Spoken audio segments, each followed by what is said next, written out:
اللہ الرحمن الرحیم۔ محترم ناظرین السلام علیکم۔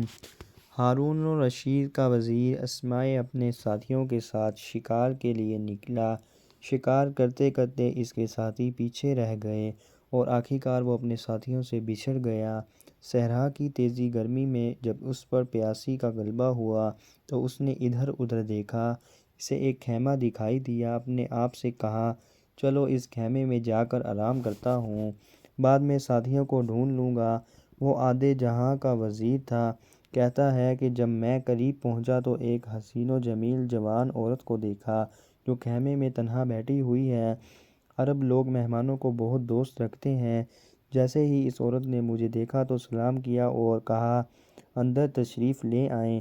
میں خیمے کے اندر چلا گیا۔ اس عورت نے مجھے بیٹھنے کے لیے کہا۔ میں جب خیمے میں بیٹھ گیا تو میں نے اس سے کہا، مجھے بہت پیاس لگی ہے۔ اس کا رنگ تبدیل ہو گیا اور کہا کرو مجھے میرے شوہر کی اجازت نہیں ہے کہ میں تم کو پانی دے سکوں۔ میرے پاس دوپہر کے کھانے کے لیے دودھ رکھا ہوا ہے، تم دودھ پی لو، میں دوپہر کا کھانا نہیں کھاؤں گی۔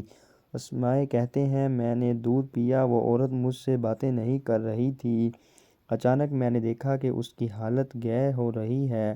کیا دیکھا کہ دور سے ایک کالے رنگ والا شخص آ رہا ہے۔ عورت نے کہا، میرا شوہر آ رہا ہے۔ میں دیکھ رہا تھا کہ عورت نے جو مجھے پانی نہیں دیا اس کی وجہ یہ تھی کہ اس کا شوہر پانی اپنے ساتھ لے گیا تھا۔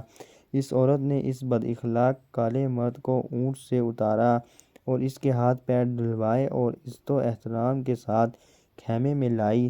اس بد اخلاق مرد نے میری کچھ پرواہ نہ کی اور عورت سے تیز لہجے میں گفتگو کرنے لگا۔ اسماعی کہتے ہیں، مجھے اس مرد سے نفرت ہوئی اور میں اپنی جگہ سے اٹھا اور اس بات کی پرواہ نہ کی کہ باہر گرمی ہے۔ میں خیمے سے باہر نکل گیا۔ پھر بھی اس مرد نے میری پرواہ نہ کی لیکن اس عورت نے میرا ساتھ دیا۔ میں نے اس سے کہا، اے عورت، افسوس ہے کہ تو اس جوانی کے ہوتے ہوئے اس مرد سے کسی وجہ سے دل لگائے ہوئے ہے۔ پیسوں کی خاطر وہ بھی نظر آ رہا ہے کہ اس کے مالی حالات بہتر نہیں ہیں، تو اس کے ساتھ اس بیابان میں کیوں رہ رہی ہے؟ اس کے اخلاق کی وجہ سے یہ بھی مجھے پتہ چل گیا کہ اس کا اخلاق کتنا عجیب ہے۔ اس کی خوبصورتی کی وجہ سے تو یہ بوڑھا اور کالے رنگ والا روپ ہے، اچھا نہیں ہے، پس کس وجہ سے اس کا ساتھ رہ رہی ہو؟ کہتا ہے، میں نے ایک مرتبہ دیکھا کہ ایک عورت کا رنگ تبدیل ہوا اور بولی، اے اسماعی، تجھ پر افسوس ہے۔ میں نہیں سمجھتی تھی کہ تو ہارون الرشید کا وزیر ہوتے ہوئے اس طرح کی باتیں کرے گا اور میرے دل سے میرے شوہر کی محبت کو کم کرے گا۔ اے اسماعیل، تو جانتا ہے کہ میں کیوں اس طرح کر رہی ہوں؟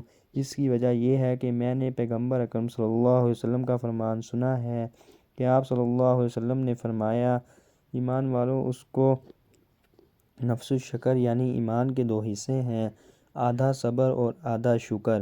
میں خدا کا اس بات پر شکر کرتی ہوں کہ اس نے مجھے حسن دیا، جوانی دی اور اچھا اخلاق دیا، اور اس کا شکر ہے کہ اس نے مجھے توفیق دی کہ اپنے ایمان کو کامل کرنے کے لیے اس مرد کی بد اخلاقی پر صبر کروں۔ دنیا ختم ہو جائے گی اور میں چاہتی ہوں کہ میرا ایمان کامل ہو جائے اور کامل ایمان کے ساتھ اس دنیا سے چلی جاؤں، اس لیے میں نے شکر صبر کا دامن نہیں چھوڑا۔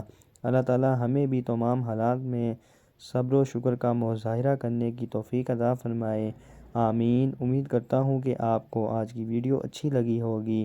اگر آپ کو ہماری ویڈیو اچھی لگی ہے تو ویڈیو کو لائک کریں اور اسی طرح کی مزید ویڈیو دیکھنے کے لیے ہمارے چینل کو سبسکرائب کریں۔